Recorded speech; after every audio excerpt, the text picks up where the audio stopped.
नमस्कार, साथी कोचिंग क्लासेसमध्ये तुमचं सहर्ष स्वागत. मित्रांनो, आपण सराव संच 2.5 मध्ये सुरुवात करणार तो वर्ग समीकरणे या प्रकरणामध्ये.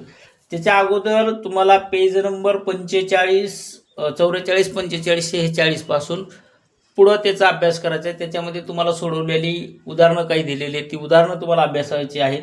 त्याच्यामध्ये विवेचकाची किंमत आपल्याला दिली, त्याच्यानंतर डेल्टा एक दिलेला आहे आपल्याला, एक छोटासा त्रिकोणासारखा एक चिन्ह आहे, त्याच्यामध्ये त्याचा आपल्याला वापर करायचा आहे.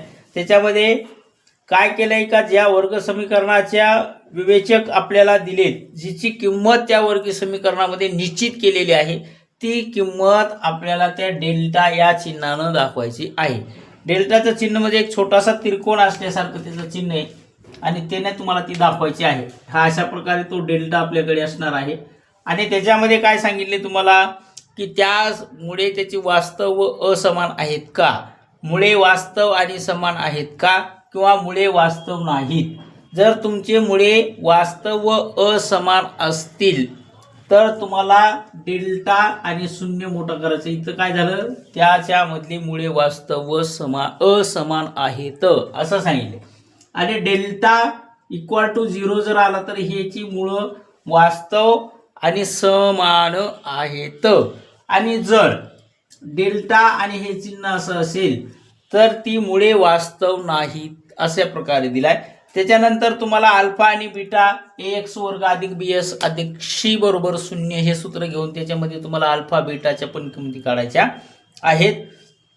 त्याच्यामध्ये त्या मुळांचा गुणाकार करायचा, बेरीज करायची.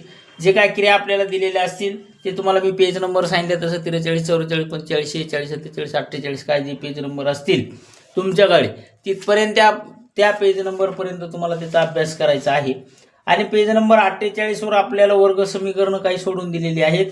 आणि लक्षात ठेवामध्ये पण तुम्हाला दिले, कोणत्याही शून्य उत्तर संख्येने वर्ग समीकरणाला गुणले असता मिळणाऱ्या वर्ग समीकरणाची मुळे तीच राहतात, मुळं बदलत नाहीत. पण केव्हा मुळं बदलत नाहीत, कोणत्याही शून्य उत्तर संख्येनं जर समीकरणाला तुम्ही गुणलं तर तुमची मुळे बदलत नाहीत असं तुम्हाला सांगितलेलं आहे.